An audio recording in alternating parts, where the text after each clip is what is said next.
Pagbasa mula sa aklat ng mga hukon. Noong mga araw na iyon, sa bayan ng Zora, ay may isang lalaking Manoa ang pangalan, kabilang sa lipi ni Dan. Ang asawa niya ay hindi magkaanak.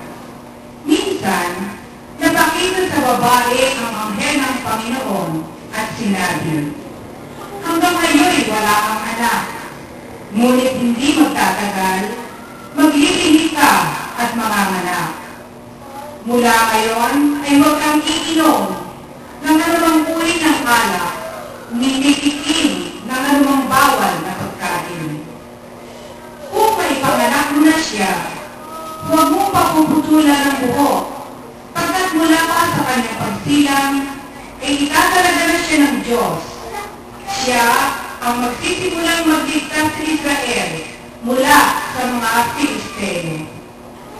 Ang babae lumapit sa kanyang asawa at kanyang sinabi, "Nakakita sa akin ang isang propeta ng Diyos, parang anghel. Kinikilabutan ako. Hindi ko tinanong kung taga saan siya, at hindi naman niya sinabi kung sino siya. Huwag daw akong iinom ng alak, mititikim ng anumang bawal na pagkain, pagkat ang sanggol na isisilang ko'y itatalaga sa Diyos." Dumating ang araw at nanganak ang asawa ni Manoa. Lalaki ang sanggol at pinangalanan nilang Samson. Lumaki ang bata na patuloy na pinagpapala ng Panginoon. Ang Espiritu ng Panginoon ay lumuko kay Samson. Ang salita ng Diyos. Salamat sa Diyos. Salmong tugunan. Lagi kong papupurihan ang iyong kapangyarihan. Lagi kong papupurihan ang iyong kapangyarihan. Ikaw nawa ang buhok ko at ligtas na kakambuhan. Matatag na kublihan ko at matibay na sanggalang. Sa lahat ng masasama, O Diyos, ako'y ipaglaban.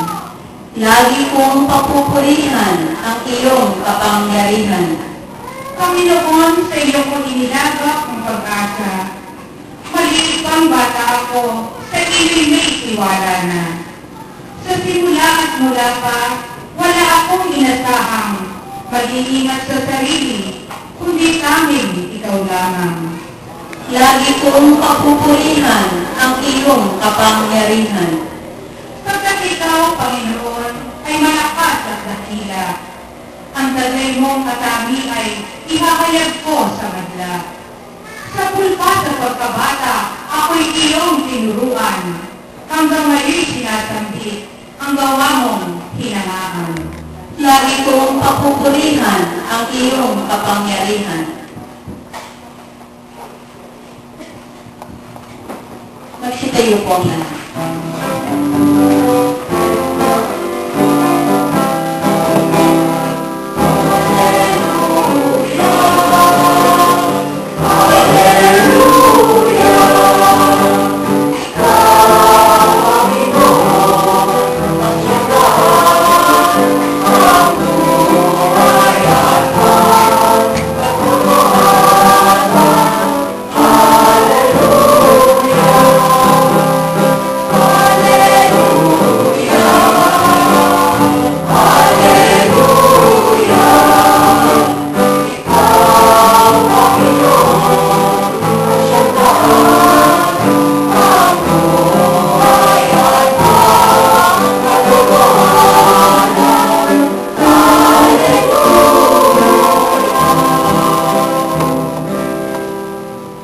Sumainyo ang Panginoon. At sumayo rin. Ang mabuting balita ng Panginoon ayon kay San Lucas. Papuri sa iyo, Panginoon.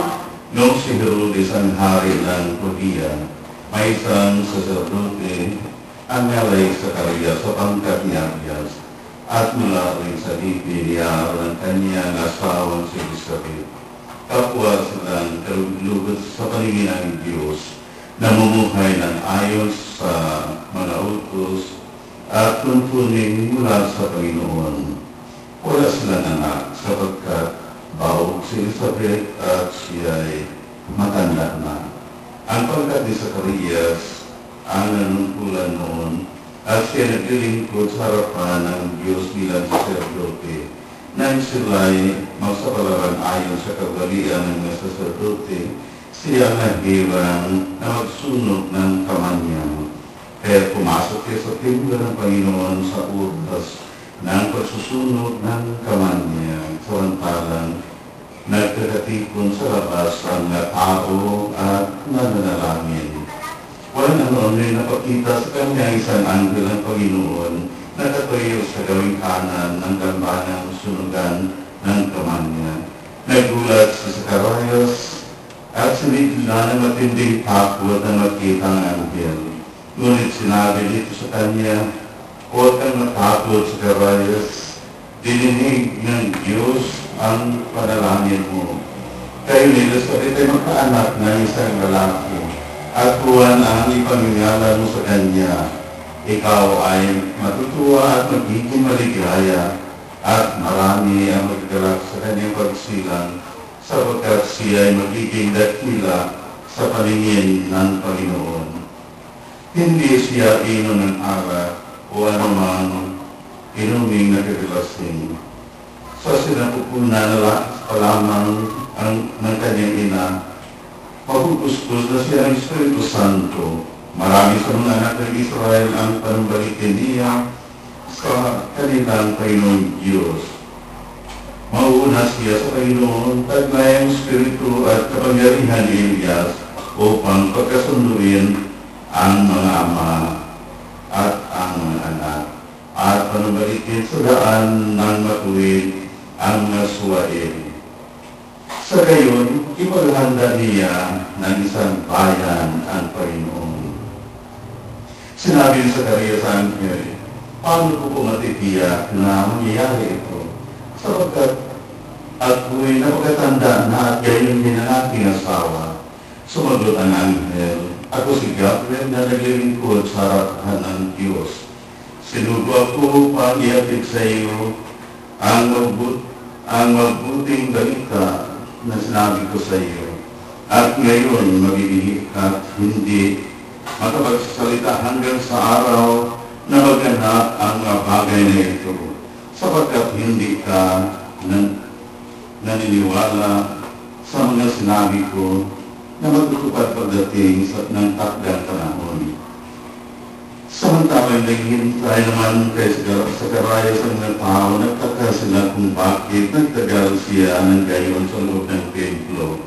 Paglabas niya ay hindi na siya makapagsalita, mga sinyas na lamang ginagamit niya, kaya natanto nila na nakakita siya ng palitain. At siya ay nanatiling titi. Nang matapos ang panahon ng kanyang paglilingkod ay umuwi na siya. Hindi na nagtagal at naglihis si Elizabeth at hindi ito umalis ng bahay sa loob ng 5 buwan. Ngayon ay nilingap ako ng Panginoon, wika ni Elizabeth. Ginawa niya ito upang alisin ang ating kadustaan sa harapan ng mga tao.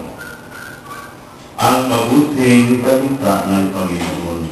Pinupuri ka namin, Panginoong Jesucristo.